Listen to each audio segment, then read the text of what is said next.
Hi, my name is Sowela, owner and founder of Sowela Wines. I'm a winemaker, biotechnologist, and above all, I enjoy drinking a good glass of wine.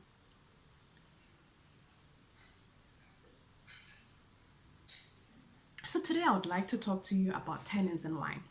So for many of us, we find, the astringency, the bitterness in the wine a bit uncomfortable when we take our first sip, or rather when we enjoy a good bottle of wine, across the table full of friends. And sometimes the word tannin might just be used, time and time and time and again. And as a beginner, you might want to know what are tannins. What are tannins? So basically, tannins are compounds that are found on the skins of the grapes. They're found on the stems, they're found on the seeds of the grapes, and these compounds basically give your wine, that level of bitterness, the astringency. So this is very common in red wines. It's because of the technique that is used to make red wine.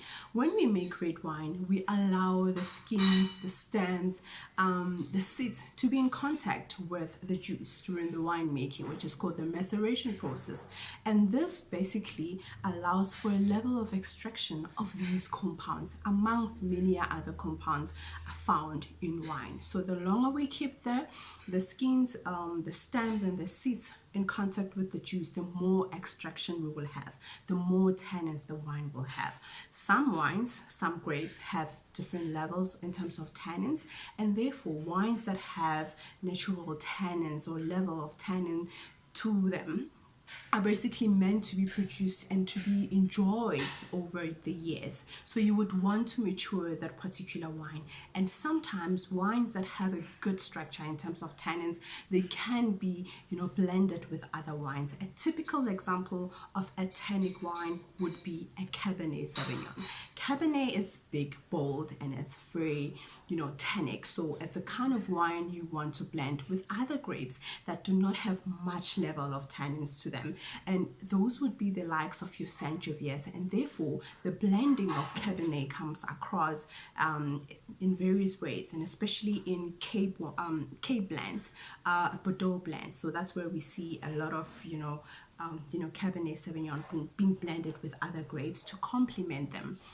So, and when you drink a wine with that much level of tannin to it, tannins, you get that sensation, dryness in your mouth, bitterness, and therefore it resembles, when you taste unsweetened tea. That's how tannins really taste in your wine. We should not be, afraid of drinking wine that has such tannins, but we must just know that wine that is much more tannic, it is meant to be enjoyed over time after it has been matured, aged, because that allows the tannins to open up, to soften up, and therefore to be more approachable, more softer, and more palatable. But wine without tannins would really be boring. It would lack structure, it would lack complexity. So we do want the tannins in our wines, just that we just need to know which wines we should be drinking in terms of tannins, whether we like tannins or we don't like tannins. Tannins are good for us and are good for the wine. So if you have a bottle of Cabernet Sauvignon, a bottle of Shiraz, big, bold, with good structure in terms of tannins, what would you pair it with? My suggestion would be that you get, you can pair it with red meat. So the proteins in your red meat allow for that not complexity, but it complements the tannins in your wine. So basically, your tannins can be softer, your tannins can be harsh, your tannins can be approachable. And like I said, tannins are good for us, and we love tannins. Tannins are good for our wines. And if you are watching this video, thank you so much for watching. So if you want to learn more about what we do, please visit the website www.siwellawines.co.za.